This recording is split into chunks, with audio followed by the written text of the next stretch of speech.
Thanks, Jason, for coming on the Unbossed Leadership Podcast. This is Thomas speaking from Brussels.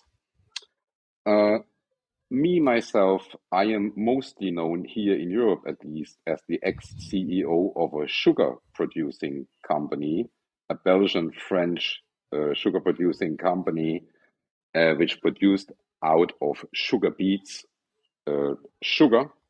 And I did that for 15 years, Jason, and I tried to do something which you have done tremendously well, namely install a cultural change, which today I call unbossing.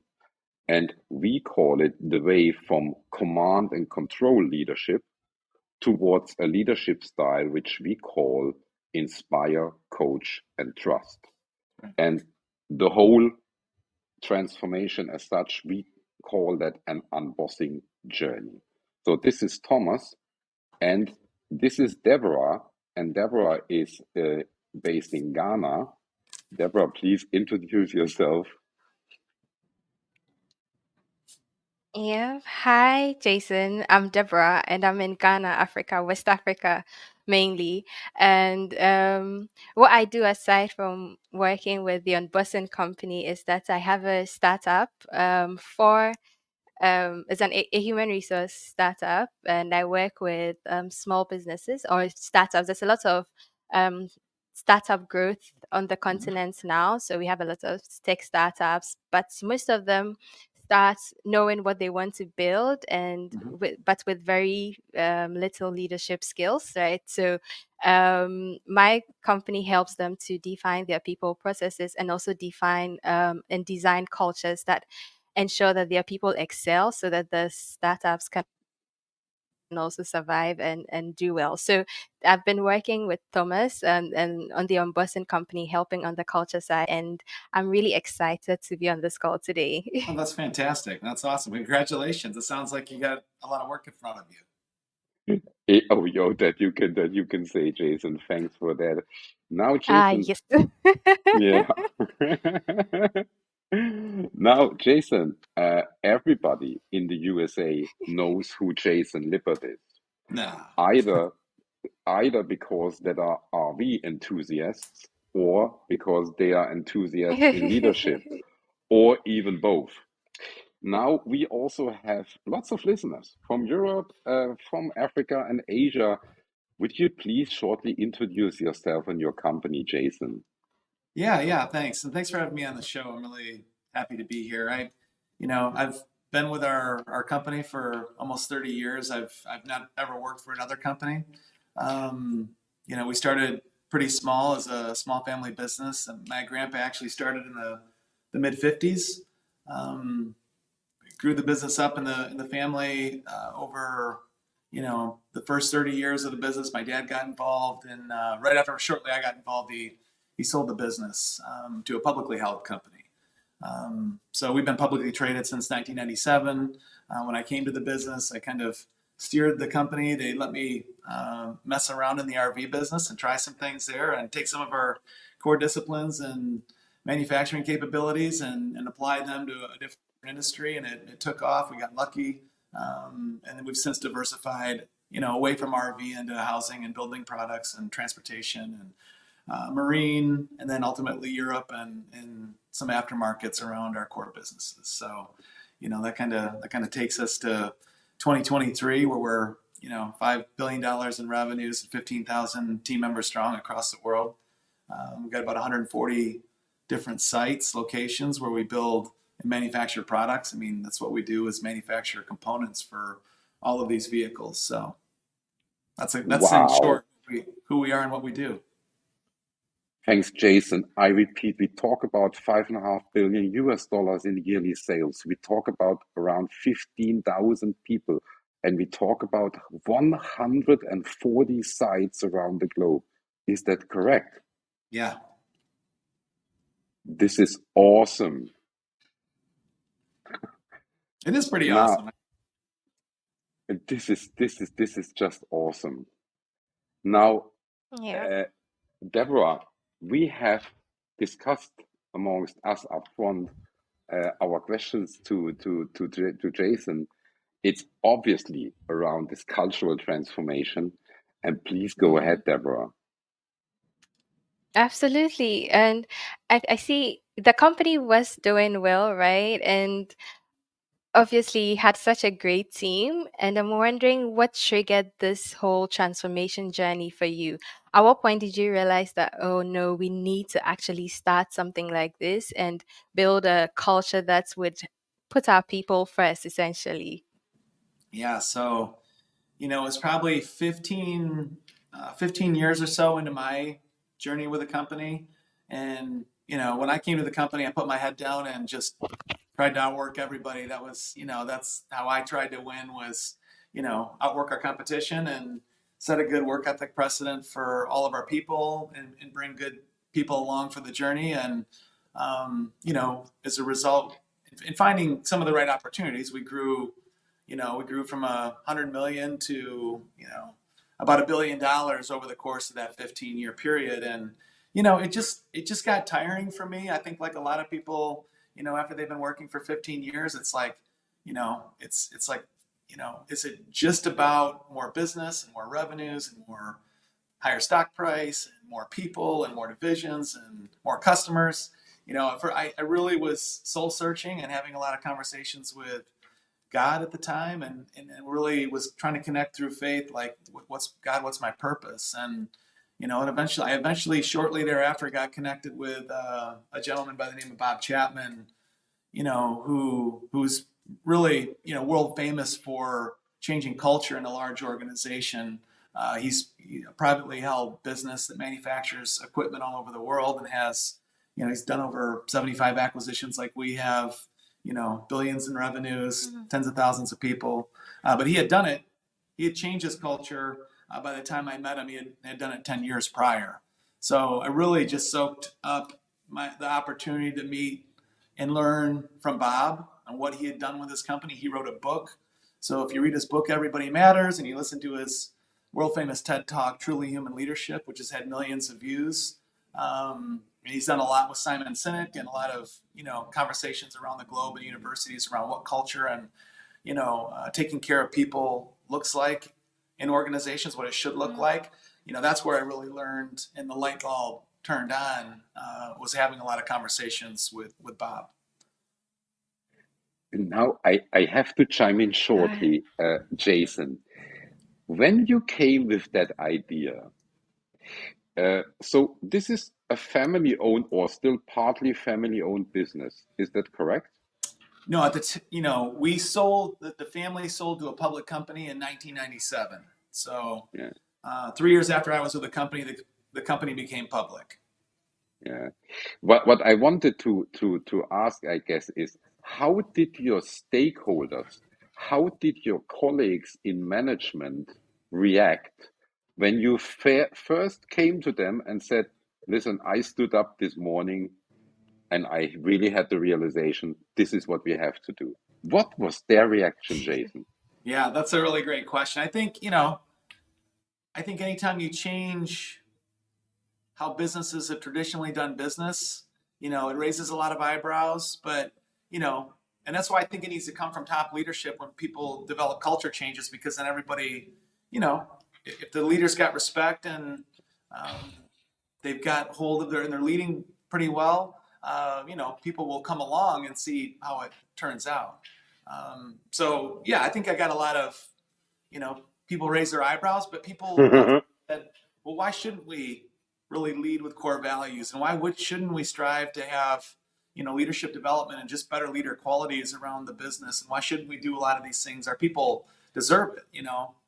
They don't deserve, some of the other things that we were seeing. So, some of it was just a lot of common sense saying, oh, we probably should be leading like this. And it was good enough to, it was a solid enough argument, a solid enough vision to be able to get people to come along and you know, try to make some of these changes. Yeah, thanks, Jason. Then I would like to congratulate you already on the mindset of the colleagues and stakeholders you Exactly. have around you, because I have heard other stories. And Deborah, sorry for chiming in. Please go ahead, Deborah. Yes, I think it's really good that you got them to be on your side. So I'm wondering, so from when you started, what did the culture at LCI look like? And now what is it looking like? Yeah, so, we were a very, still are. We were a very competitive bunch. And I would tell you that the culture was win at all costs, do whatever it takes to win. And we did. There was a lot of winning in terms of, when you look at market shares, when you look at, profitability and revenue growth and stock price, all the things that, business leaders and the board and the investors look at. But really what it costs us to do is to say, hey, look, we still want to win, but how are we winning? How do we go about winning? We just totally changed our view on that and just said, hey, look, if we build, at the time, one of the things we really realized was that as we were really soul searching on this whole culture journey is that, we had a lot of turnover. Our turnover is over 120%, and we had a lot of vision for where we wanted to grow. So I'd say a lot of manufacturing companies around here, they run over 100% turnover, so we didn't really think that was abnormal. But when we looked at where we wanted to grow to and said, well, if we've got 6,000 people today at $1 billion, and we want to grow to 4 or 5 or 10 billion, and we're going to have thousands or tens of thousands of people on board, that just makes the number of people you got to hire, recruit, and train so great that it's almost not sustainable or not doable. So, it took us back to the root of the problem, saying, well, if we don't want to turn people over, why are people leaving? And we really started asking that question around the business, and the typical things that you'd expect would come up. Favoritism, bad leadership, inconsistent leadership, lack of values. People didn't feel cared for. So that was the basis for which we took and launched our core values and said, look, we're going to live with these values. They're all good. Nobody can, say that they're bad, or if we follow these, that they'll end up badly for our team members. So we follow these values relentlessly, held people accountable. We moved a lot of people out of the organization that just wanted to lead the way they always had. And things slowly started to change. Less people started, less people made the decision to leave. So we moved our turnover from 125%, to less than 30% over the next 10 years. It's completely changed our business and allowed us to grow at a pace that feels very manageable. People are having fun. It doesn't feel as hard as what it did when we were turning over thousands of people, every year. So. Wow. Jason, I'm just reflecting on what you tell us. Would it be fair to say 10 or 15 years ago, if I would have joined the workforce of Lippert, that it would have been a kind of business transaction? That you would have told me, Thomas, this is your salary, this is your wage, that's the work to do, and that's it, deal done. And that today, it would be much more than that. It would be, I'm joining a team, I'm joining a family, I'm joining a team of common values. Is that a fair description? Yeah. When you're joining the team, you're joining the family, and we're going to coach and develop you. Our mission here today, 11 years after really, embarking on this journey, is to help people grow and develop. And we truly feel that if we're, not just having you work here and earn a living, but if we're helping you grow and develop as a human being, then I would say the company that's got 15,000 team members growing and developing as human beings is going to be way better than the company that's not trying to grow or develop their people at all.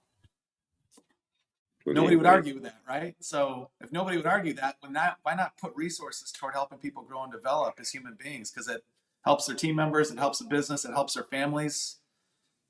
Fully agree, Jason. And now you talk about resources, which brings me to my next follow-up.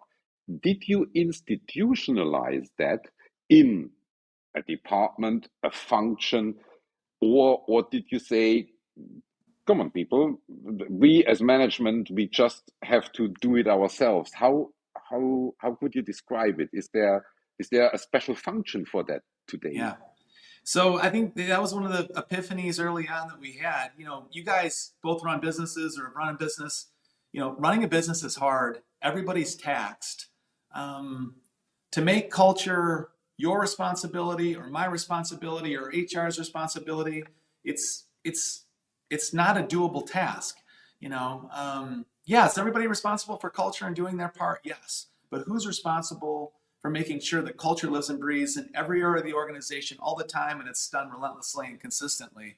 That to me requires separate resources. So, we started with one person in 2013 or 2014, and that department's grown to 29 today, and they are specifically focused on making sure culture lives and breathes in every corner of our company.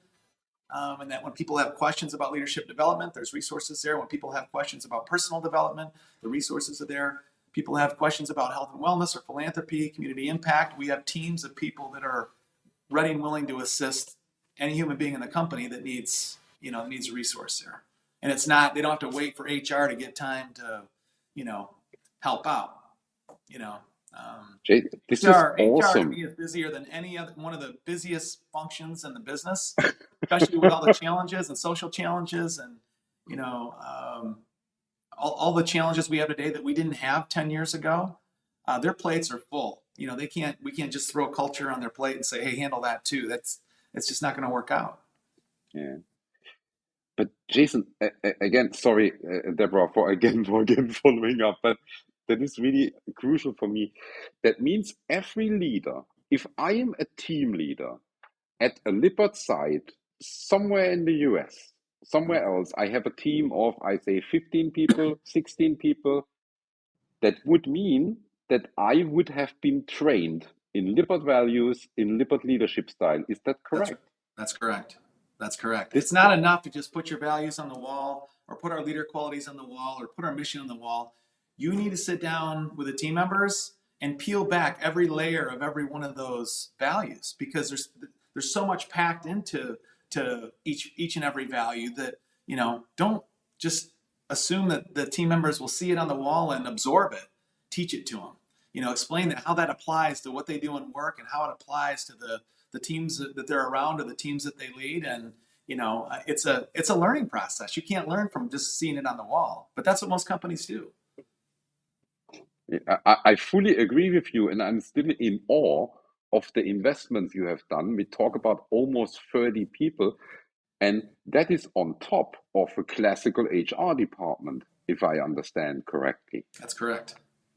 And Jason, assume other companies, industrial companies, or even from other sectors, who wouldn't be direct competitors of Lippert, would be interested in learning to know how to do exactly that. Yes. Would you be ready to support such other companies, provided they are not direct competitors? Yeah, and honestly, I've had direct competitors reach out. I've helped help. Look, it's good for people, right? If people are getting cared for at work, they're going home and taking better care of their families. That's something we should all be working to do, whether we're directly competing or not.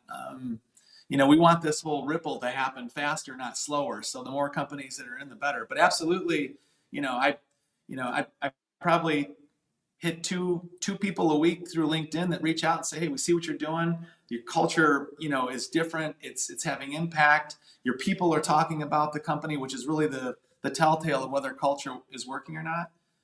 So, I make sure that I reach out and give people whatever time and energy they need to answer questions. But in 2018, we developed a leadership academy because, we're getting too many calls and too much interest.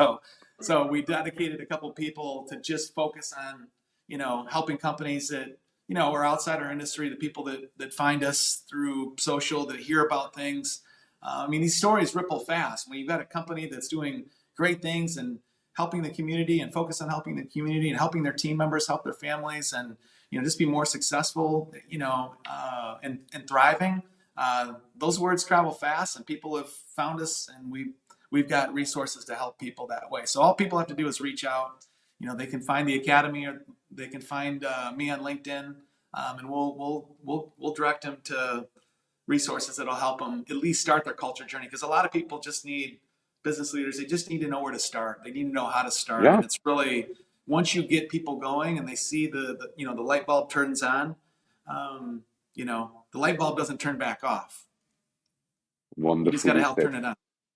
Wonderfully said, Jason. Deborah, I'm finished with my follow-ups for now. Please go ahead. I'm really happy that now companies are actually taking a lot of notes on the real cost of turnover. So having such high turnover and needing to bring people in all over again. And it's good that you've designed a culture that's really like tackles the problem and ensures that you're making returns of it, right? So I just wanted to find out, just so that people have evidence of the fact that when you pay attention to the people, it comes with significant rewards. Can you share some of the benefits that you have seen since the turnaround in LCI's culture? Yeah.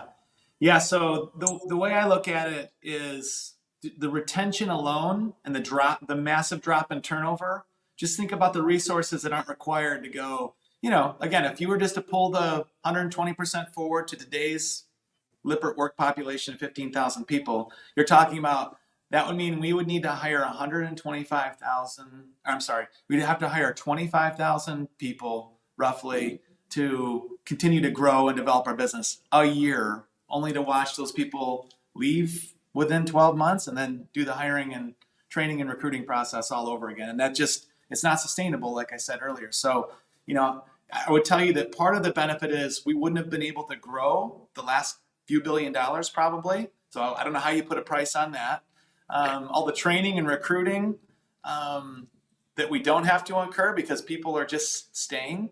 So there's people put costs of $2,500 to $6,000 a team member to recruit, train, and hire. So there's a cost there. But I think that the biggest improvement we've seen in the business, because we've had a great culture and people decide to stay, is momentum. So you cannot get momentum when people are coming in and out of the business all the time. And we're manufacturing products. So when people leave a work cell, you lose product knowledge, you lose process knowledge, you lose all sorts of things that are critical to building a good quality component for our customers. And if we can't build good quality components for our customers, you could argue that we might not have a business long term.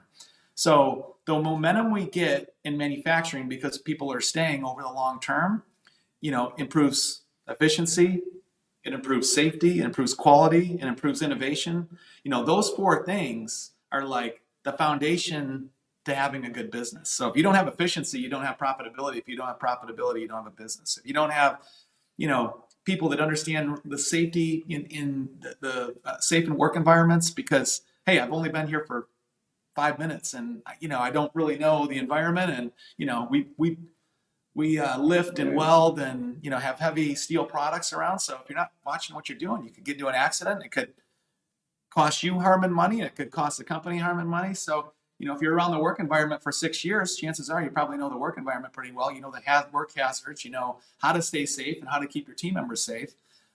Quality is the same way.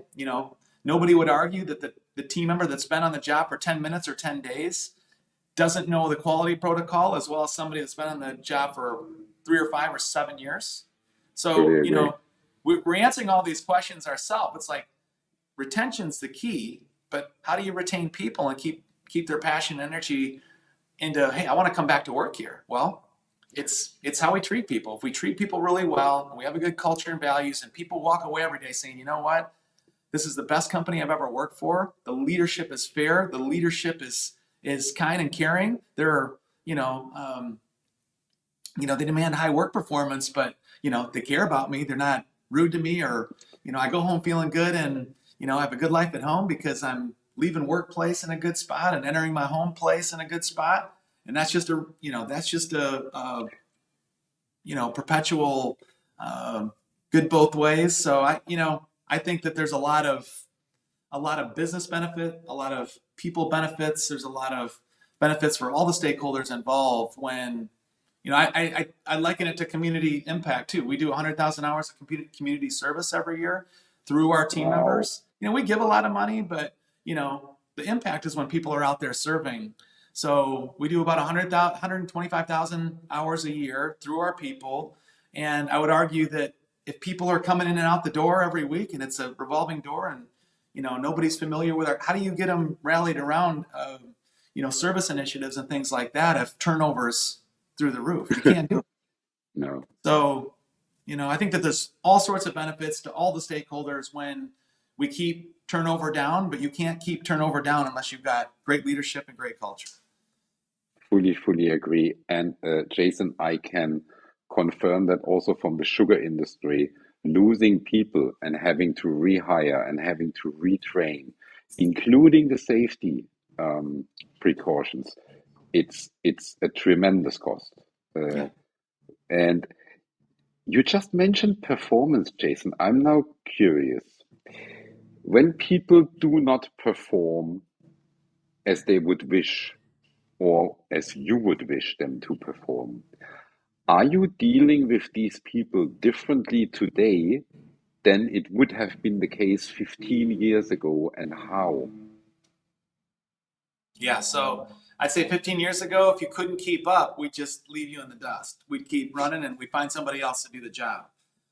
Today we look at it and I think, we want to respectfully coach people up. A piece of that is making sure that they're getting all the right coaching, obviously. And when they can't keep up, is it a personal issues? Is it a value issue? Is it truly a performance issue and understanding what the job is? So I think you can cut to the root of the problem a lot faster when you look at it in that light.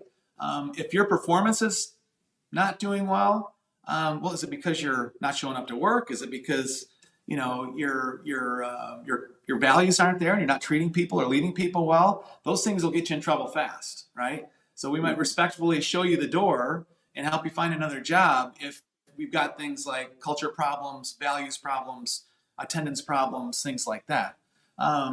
If your values are good and your leadership is good and it's just trying to understand the job better, then we're going to give you some on-the-job training, try to coach you up. And if you can't get there and you're a good team member, maybe we move you out of the position because it's not a good fit. But we're going to walk people through. There's no yelling and screaming. That probably would have existed 15 years ago. But you know what? It's easy. I say it's easier. It's easier to yell and scream and get demanding over performance when your turnover is at 120% versus 30%. You're always trying to find new people. You got holes all over the work cells because you don't have enough people versus, hey, we needed to hire 6 people this week for 140 divisions. It wasn't that big of a, it's not that big of a headache to work people through, work performance issues versus when you've got both problems going on at the same time. Yeah. And you are talking about values, Jason. And just to make that clear, I talk a lot with other leaders about one type of leader, a very problematic type of leader, and that is the leader who achieves performance results, and in some cases, excellent performance results, but by ignoring the company values. And I see huge problems all around in companies that this type of leadership is still being accepted because of the fantastic performance figures. How do you see that type of leader? Yeah, so I would tell you there's very few, if any, left in the organization, because once you get culture to a point where you've executed it well, you've stayed consistent and relentless, and people know that, hey, look, we don't tolerate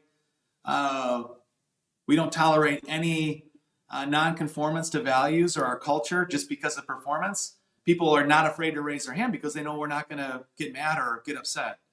And then all it takes is a couple conversations, and if that person can't turn it around, I don't care how good your performance is. We already know that we can get great performance when we've got great leadership, and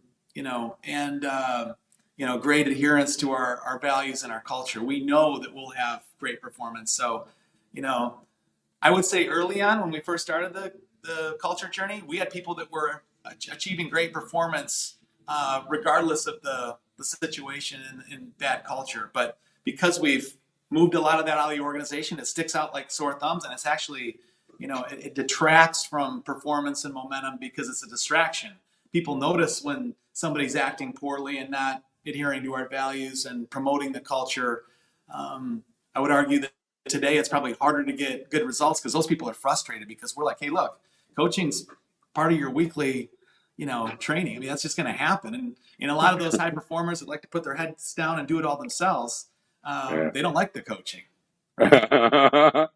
So I just would say that it's harder for those people to exist in our organization today because people just aren't tolerant of it. They know that it hurts when there's, I don't want to call them good performers, because if they're not performing culturally, then they're not good performers. So, a lot of it's the language we use, and people know that when people are acting against the culture, that it's hurting other people around them, and nobody wants to see that here. So they're quick to raise their hand, like I said, and just say, "Hey, look, we got an issue here. Let's deal with it." We don't need to get upset. We don't need to. Let's just deal with it, and try to move the ball down the field. And if we can't, let's take the necessary steps to move the person out of the position. Yeah. Sounds to me like your company is like a very healthy body, which is becoming more and more immune to the virus of bad leadership. That's right. That's a great way to put it, Thomas. Yeah, thanks, Jason. Deborah, I know when we talked yesterday, you were very curious of one specific question to Jason, which has a lot to do with our unbossing journeys. Please go ahead, Deborah.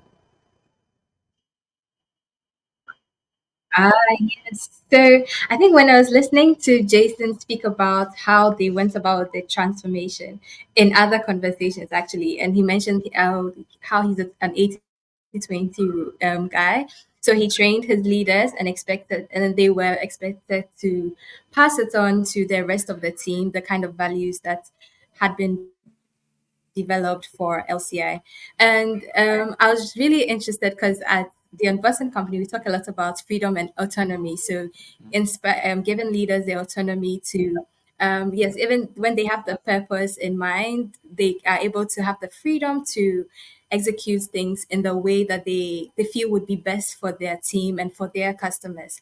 I wanted to find out because I was searching and I hadn't seen anything like that, but I wanted to find out how, if there's something like that playing out at LCI, are leaders given the kind of freedom and autonomy to execute the values and the purpose the way that they feel would be best for the teams? Yeah, I think that's a great question, Deborah. And I think that one of the things we really focused on when we do we do 3 team member surveys a year.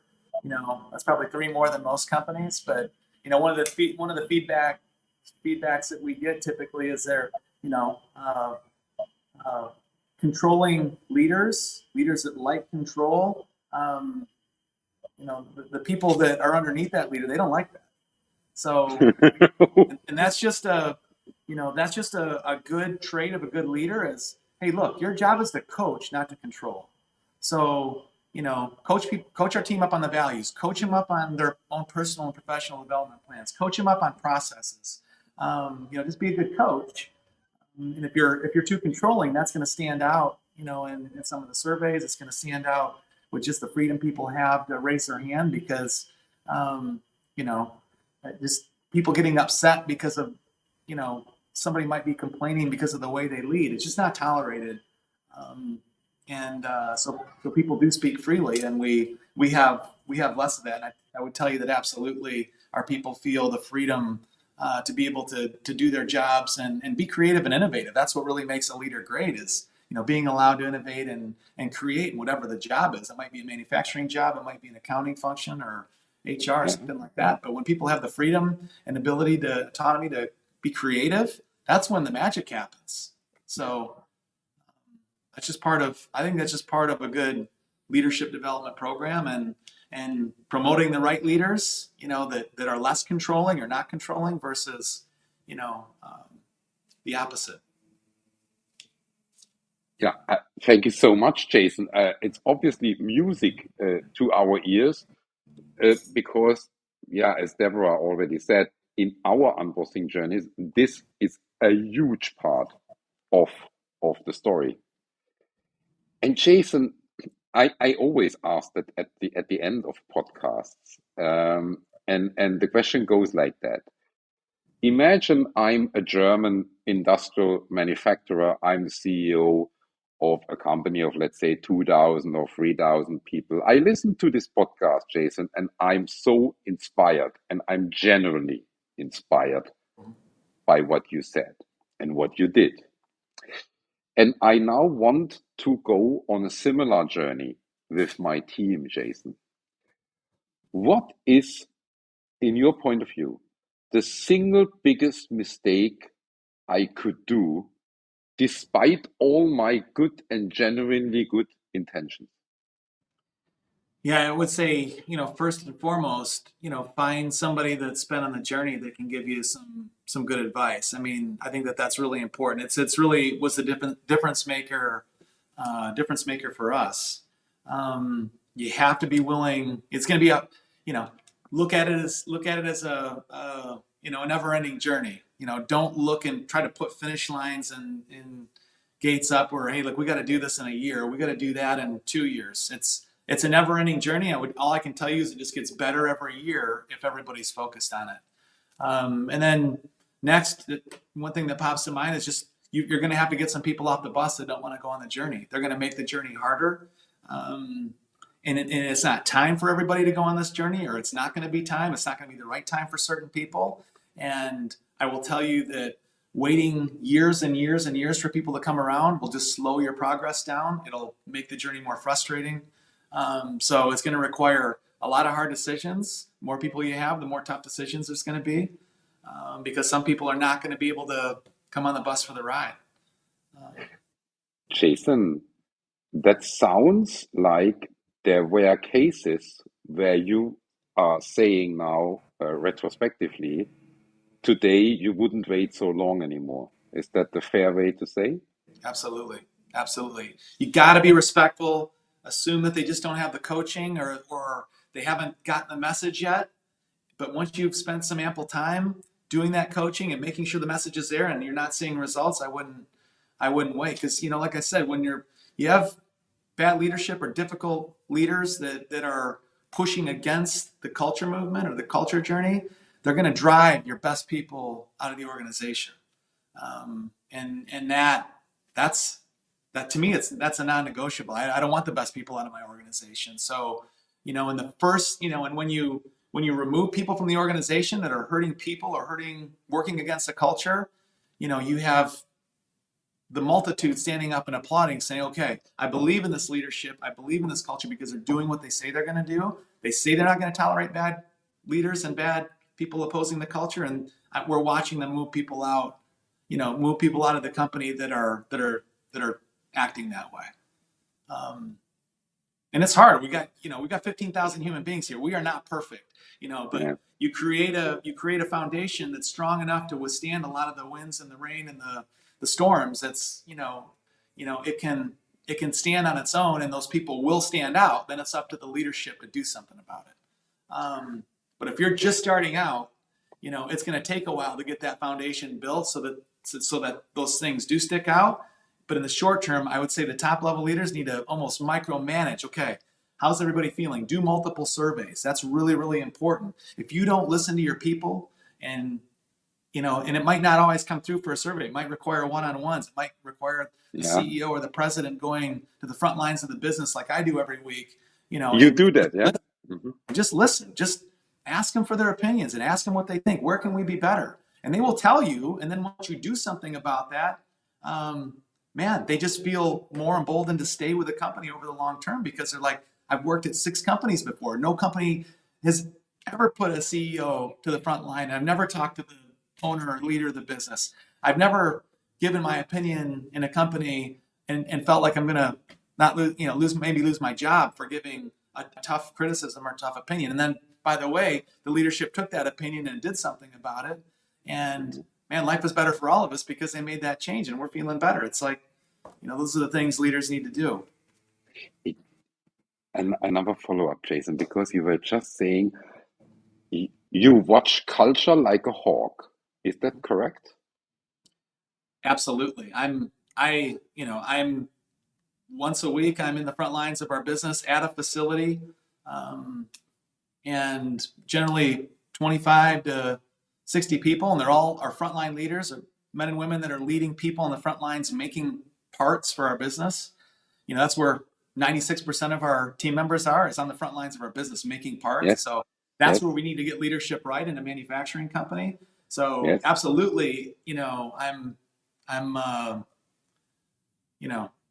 that's somewhere where I feel like I'm always going to spend time. I always want them to know that I'm there, that our other top leaders are right there, that we're listening, that we care. And there's no better way to show them than to be there and talk to them. I love your way of describing your own job. I would put it in my words that you are the first guardian of the corporate culture. This is how I understand you. And Jason, I've developed, a multitude of people that are now safeguarding the culture over the last 10 years. And that's what those years really require, is find other champions that are going to, be promoting the culture and the values and helping people develop as leaders along the way, so that by the time you get 5, 10, 20 years in, you're unshakable, because people are just resolved with values and great leadership. Jason, thank you so much. Also now you are telling these messages in really simple terms. You make it really so clear that there isn't even a business case for any other way of leadership. Yeah. Right. And I like these simple terms and this clarity you are producing with that. And if I may summarize your advice for other leaders who would like to go on the same journey, you say first, realize it's a journey, and not a destination, and not a milestone destination, and not your next project where you can say, where will we be in 3 months? Yeah, because it's almost as if you would talk to my German compatriots, because this is what you are tackling here is a bit of a typical German business thinking. Yeah, and therefore I obviously love it. The other thing, what you are saying is, don't wait too long with the tough decisions. From the moment on when you realize it will not work with everybody, then don't wait too long. And your third advice is call Jason Lippert and his people. That's right. Because why should everybody now reinvent the wheel? Why do you have to do every single mistake along the way yourself, when you can learn from the team of Jason Lippert? That is how I would summarize it. Yeah, and I'd add a fourth point. It's like, put a culture resource in place, and you'll do two things with that. One, you'll tell your team members that, hey, look, culture is important enough where I'm dedicating a resource to it, and that resource is for our people. And then secondly, you're going to make some progress around leadership development and core values, reinforcement through the organization on a regular basis, because that's all that person's going to do. And then eventually, I am positive companies that are larger in size will talk themselves into multiple resources. They're not just one person, but I'd encourage people to start with one. Yeah. You can't afford not to. Yeah. Thank you for that. So thanks also for this inspiring talk. These are the talks which I would love to have every day. It's a talk which leaves me with a higher energy level than the level which I had when I went into the talk. So these are my favorite kind of talks. Great. Thank you for that, Jason. And Deborah, I give the last word to you. Please, Deborah. Yes, this was really interesting. I think the last part where you said you actually spend time once every week to listen to the frontliners, because in most companies there's that disconnect. So there's the people at the top passing down the instructions to the people at the bottom, but then you have a whole system where you're going around and listening to your frontline. Who are the ones who actually know what the customers need, because they're the ones usually in touch with them most of the time. So thank you so much for sharing so much information. And I'm sure everyone who wants to start can actually start with the podcast, and then from there come to Jason Lippert, because you poured so much information here. Thank you so much for joining us today. Hope to be back again sometime. Great. That would be wonderful.